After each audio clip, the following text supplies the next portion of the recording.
Hi dears, welcome back to Xylem learning. It's me Ameen sir. ആദ്യമായിട്ട് എൻ്റെ മക്കൾ ഈ വീഡിയോ കാണുന്നുണ്ടെങ്കിൽ നിങ്ങളെ ഫ്രണ്ട്സിനൊക്കെ ഷെയർ ചെയ്ത് കൊടുക്കുക. ആദ്യമായിട്ടാണ് കാണുന്നതെങ്കിൽ എന്തെങ്കിലും സബ്സ്ക്രൈബ് ചെയ്യുക. മാത്രമല്ല ഇഷ്ടപ്പെട്ട മക്കളൊന്ന് ലൈക്ക് അടിക്കുക. ഓക്കെ, സോ ഞാൻ ഇതാ 4ാമത്തെ ചാപ്റ്റർ ഇങ്ങോട്ട് എടുക്കുകയാണ്. മക്കൾക്കറിയാം 4ാമത്തെ ചാപ്റ്റർ അത്ര വലിയ ഇമ്പോർട്ടൻ്റ് അല്ല, പക്ഷേ ഇതിന്ന് ചോദ്യം ചോദിക്കും ചെയ്യും. 6, 8 മാർക്ക് ഈ ചാപ്റ്ററിൽ നിന്നുണ്ടാവും. അത് നമുക്ക് പോക്കും വരരുത്. മക്കൾ ഞാൻ കാണിച്ചു തരാം. ഈ ചാപ്റ്ററിന് പ്രധാനമായിട്ട് ഇത്ര കാര്യങ്ങളാണ് പഠിക്കാനുള്ളത്. ഇതൊക്കെ പഠിച്ചെന്ന് ഉറപ്പ് വരുത്താം. അത് ഞാൻ കുറച്ച് കാര്യങ്ങൾ എന്ത് ചെയ്യും, ടിക്കിടും. അത് എന്തായാലും എൻ്റെ മക്കൾ പഠിക്കണം. അത് എക്സാം ചോദിച്ചിരിക്കും. അതിൽ 1ാമത്തെ സാധനമാണ് ഫെഡറലിസം. മക്കളെ, federalism one of the important. ഈ ചാപ്റ്ററിൽ നിങ്ങൾക്ക് ഏറ്റവും കൂടുതൽ എന്താണ് കിട്ടേണ്ടതെന്ന് വെച്ചിട്ടുണ്ടെങ്കിൽ ഫെഡറലിസം എന്താണെന്നുള്ളതാണ് പഠിക്കുന്നത്. ആ ഫെഡറലിസം എൻ്റെ മക്കൾക്ക് എക്സാമിൽ ചോദിച്ചിരിക്കും. നന്നായിട്ട് എൻ്റെ മക്കൾ പഠിച്ചു വെക്കുക. പിന്നെ ലെജിസ്ലേറ്റീവ് ഉണ്ട്. ലെജിസ്ലേറ്റീവിൽ എൻ്റെ മക്കൾ ജസ്റ്റ് പാർലമെൻറ്റ് ചുമതലകളുണ്ട്. ആ ചുമതലകൾ കൃത്യമായിട്ട് മനസ്സിലാക്കി വെക്കുക. പിന്നെ നിങ്ങൾക്ക് പഠിക്കാനുള്ളത് എന്ത് തന്നെയാണ്, പാർലമെൻറ്റ് ചുമതല കഴിഞ്ഞാൽ ഭരണഘടനാ ഭേദഗതിയെ കുറിച്ചിട്ടാണ്. നമുക്ക് ഓരോ നോക്കാം. ആദ്യം നമുക്ക് എന്താണ് ഇന്ത്യൻ ഫെഡറലിസം, എന്താണ് ഇന്ത്യൻ ഫെഡറലിസം എന്ന് മക്കൾ കൃത്യമായിട്ട് പഠിക്കാൻ ഇത്ര കാര്യം മനസ്സിലാക്കിയാൽ മതി. ഇതിൽ 3 ചോദ്യങ്ങൾക്ക് ആൻസർ കിട്ടിയാൽ മതി. ഒന്ന്, what is federalism, what is federalism. അടുത്തത് വാട്ട് ഈസ് ഫെഡറലിസത്തിന് എക്സാമ്പിൾ ഉണ്ടാവും. പിന്നെ എന്താണ് ഫീച്ചേഴ്സ് ഉണ്ടാവും. ഇത് കൃത്യമായിട്ട് മക്കൾ മനസ്സിലാക്കിയേക്കുക. ആദ്യം എന്താണ് ഫെഡറലിസം, ഡെഫിനിഷനൊക്കെ ഇവിടെ കൃത്യമായിട്ട് തന്നിട്ടുണ്ട്. എൻ്റെ മക്കൾ ഒന്നുകൂടി എന്താണ് ഷോർട്ടിലൂടെ പഠിക്കണം എന്ന് അറിയാം. ഫെഡറലിസം ഈ ഷോർട്ട് കൃത്യമായിട്ട് പഠിച്ചേക്കാം. ഫെഡറലിസം എന്ന് പറഞ്ഞാൽ കേന്ദ്ര ഗവൺമെൻറ്റും സംസ്ഥാന ഗവൺമെൻറ്റും ഷെയർ എന്ത് ചെയ്താണ്, പവർ എന്ത് ചെയ്താണ്, ഷെയർ ചെയ്ത് കൊടുത്താണ്. ഇപ്പോൾ ഫെഡറലിസം ചോദിച്ചാൽ അതിന് ഇംഗ്ലീഷ് പറയാൻ വേണ്ടി കേട്ടോ. Federalism is the share the power between central government and state government. മറ്റല്ലേ, ഇത്രയേ ഉള്ളൂ കേട്ടോ. Federalism is the share the power between central government and state government.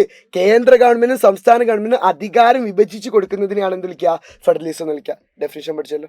ഇനി നമുക്ക് അതിൻ്റെ ഫീച്ചേഴ്സ്, ഇത്രയും ഫീച്ചേഴ്സ് ഉണ്ട്. ഇതിൽ 4-5 ഫീച്ചേഴ്സ് മക്കൾ പഠിച്ചു വെക്കുക. നോക്കളി, ഒന്നെന്താണ്, കോമൺ കോൺസ്റ്റിറ്റ്യൂഷൻ ഉണ്ടാവും. ഡിവിഷൻ ദ പവർ സ്റ്റേറ്റിനും സെൻട്രലിനും പവർ ചെയ്തിട്ടുണ്ട്. പക്ഷെ മോർ പവർ എപ്പോഴും ആർക്കാണ്, സെൻട്രലിനാണ് മനസ്സിലാക്കിയേക്കുക. സിംഗിൾ സിറ്റിസൺ ഇപ്പോഴേക്കും മലയാളക്കാർ പേടിക്കേണ്ട, ഇവിടെ ഉണ്ട്.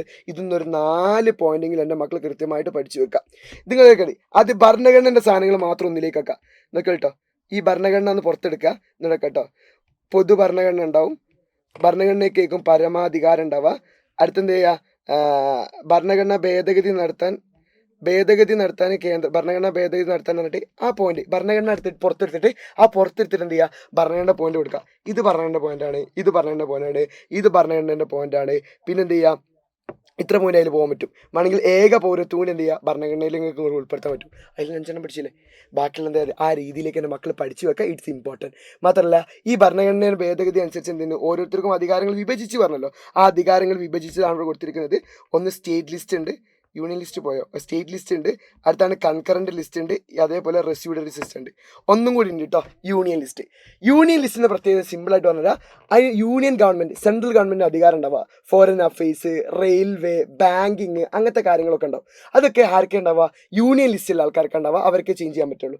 അത് എക്സാമ്പിളാണ്. സ്റ്റേറ്റ് ലിസ്റ്റ് ഈ ഫെഡറലിസത്തിൽ കൊടുത്ത ഓരോന്നെ കൊടുത്താണ്. അതിൽ കേന്ദ്രത്തിന് കൊടുത്തതിൻ്റെ എക്സാമ്പിളാണ് യൂണിയൻ ലിസ്റ്റ്. സ്റ്റേറ്റിന് കൊടുത്താണ്, സ്റ്റേറ്റ് ഗവൺമെൻറ് കൊടുത്താണ് സ്റ്റേറ്റ് ലിസ്റ്റ് എന്ന് പറയാം. Agriculture, jail, police, local government എന്നൊക്കെ എന്ത് ചെയ്യും നമ്മൾ പറയാറുണ്ട്.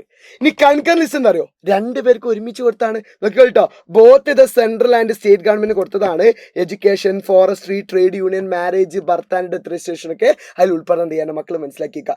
ഇനി ഏതിൽ ഉൾപ്പെടാത്ത, not included in the above 3 list, ഈ 3 ലിസ്റ്റിൽ ഉൾപ്പെടുത്താതാണ് ഇത് സൈബർ ലോ, സൈബർ നിയമങ്ങൾ എന്ത് ചെയ്യുക, എൻ്റെ മക്കൾ മനസ്സിലാക്കി വെക്കുക. സോ ഈ ചാപ്റ്ററിന് ഏറ്റവും ഇമ്പോർട്ടൻ്റ് ആയ സാധനങ്ങൾ ഇനി ഒന്നുകൂടി ഉണ്ട്, ഭരണഘടനാ ഭേദഗതി.